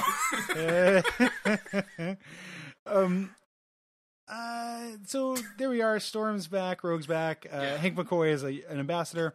Angel flies around the bridge because, hey, remember Angel. There's also some really lingering shots of this like bridge just laying on Alcatraz Island because as humans we can't just lift that motherfucker up. Yeah, that's our that's the human post-credit scene. That's our future. Exactly. Eric provided employment for 70,000 bridge builders. Yeah, our mutant power is union work. Yeah, getting damage control in there. So Magneto's playing chess and is trying to move a metal piece, and it moves a tiny little bit, and then credits. So it's like the cure is not permanent. And then post credits, Xavier wakes up in that one guy's unconscious body who he lectured about earlier. So Xavier's not dead either. So there are no consequences. Go home, kids. Yep, nothing matters. Everything we've done. Yeah, half the things we've done are now undone. When do you think that Bobby and Rogue are going to find out that the cure is not permanent? Like what? Like, they're going to be having a really good time, and then all of a sudden having a really bad time. Yeah, wow, that's pretty intense. I would not want to absorb somebody's memories like at the moment, like I was having sex with them, or like the moment of orgasm, and it's like all of a sudden you have their memories. Like that'd be real fucked up. Do you just like absorb all of their memories of all the previous times they've orgasmed? Yeah, or any number of things. Just like, I just took a shit the size of a birthday cake, just like just real foul stuff, I wouldn't want it. So that's going to be in a webisode. Yeah, that's definitely That's your Skinamax series for 2007. You just made a really good point that literally nothing of consequence happens in this movie. Like, you could argue, hey, Scott or Gene dying, but they literally killed Xavier. Well, Gene was already dead. Yeah, also true. Yeah, they brought her back just to kill her again. Jesus Christ. So Scott dying is the one thing that, like, presumably has a little bit of consequence. Yeah. It's like, it's 4 steps forward, 3 steps back. You mean Scott's off-screen death is the one thing of consequence that happens in yes. this movie? Yep. Somehow that is that's the thing. What just a failure of a movie. Like, it's no wonder that this basically killed the X-Men film franchise. Like, they I think, because Wolverine 1 came out after this, right? Wolverine Origins? Yeah. And yes. Yeah. That's extremely bad, too. Like, we're going to talk about that. That's a movie. really bad movie. Yeah. I think it was a 1-2 punch. Like, between those two things, like, people were done with X-Men for a little bit. And eventually, like, The Wolverine came out, but that was even a couple years. Like, we had a break. We had a pretty good break. Well, The Wolverine was after First Class, though, wasn't it? Or was it not? I don't think so. Was it not? Yeah. I'd have to go look. I can't remember. So. My X-Men movie timeline isn't perfect, so. Yeah, I think it came before that. Okay. But Wolverine 1, Wolverine Origins was, like, in development with this, so they didn't know it was going to be such a disaster. Yeah, and that movie is indefensible on every level. Yeah, that's very bad. So we'll get to that eventually too. I think we need to take a break. I don't know what we'll watch next time. I forgot to mention this to you, Jeremy. Guess who has 2 thumbs and at a thrift store bought the novelization of Generation X? Oh my god. Me. I don't think it's based on the movie. I think it's based on the first comic arc. But okay. God damn. Yeah. But I do have a novelization of Generation X if we ever want to move in that direction. Sure. Yeah, that sounds... You know what I really like about comic books is taking out all of the art and letting bad writers write them. That's my favorite thing. But I feel like if we did Wolverine after this, like, I mean, we have a lot of episodes before then because we have to do all of season 4, but, like, It would be nice to do something that doesn't suck next. I don't know what that would be. So we'll figure it out. Yeah, we got 20-something episodes to go through. Yeah. I watched just a quick preview. Like, I watched the first episode of the next season of the animated series, and your guy that you have kept talking about does show up briefly in that first episode. Bishop's little time buddy. Oh man, the time imp. Yeah, we're gonna go. I know you've been mentioning that, but I just want to let you know we're gonna go right into that. Put it in my veins. All I want from an X-Men cartoon is Bishop talking to Mr. Mxyzptlk in the fucking negative zone. Like, hooray! That's what the eternal struggle of gay rights is about. But before that, the next episode will be a feedback episode. It'll be you and I talking about some general X-Men shit and also taking prompts and questions from the audience, the listeners, whatever you want to call them. If you have not written it in, you still have time to do so. You probably have, I would say, 2 weeks from the moment that you're hearing this. daysoffuturecast.com/contact is the way to submit your stuff there. You can also hit us up on Twitter at DOFC Podcast, and I'll pull all that stuff over into a document. If you missed the date, no big deal. I saved everything, so we'll just get it on the next one after season 4. So have plenty of time to do that. Bryan, thanks for joining us. Yeah, thanks for having me, guys. This was a lot of fun. This is great. I'm very honored to be the first guest of this podcast, by the way. And only. First and only, yes. and last. Gary's been threatening to fire me for weeks. You can find me on Twitter.com at WadeBryanR, and I post pretty much everything there. I also host I host a podcast of my own called Expanded Universe. You can find that on Twitter.com at LukeCast. That's Luke with 8 U's. And that is a Star Wars Legends Book Club podcast. Where once a month I pick a book and I have a guest on and we talk about the book, and it's usually bad, but sometimes it's good. Your oftentimes co-host Cole was on an episode that I think is very good, and I would like people to listen to it. The book that he made me read, Luke molested his sister with the Force. So in the womb, right? In the womb, go straight to the womb. No vag play. My fucking god! And no spoilers, but Jeremy's coming back to read the second book in that series pretty soon. Oh my god, Jeremy! badge play. I was hoping nobody would notice that. Just let that slide by. Nobody needs to talk about that. We're a scant 4 months from my guest appearance on that show. As well. We are. I'm very excited for your guest appearance. A svelte 4 months in the extended universe thing that I decided I can stomach. So I'm looking forward to choking that down.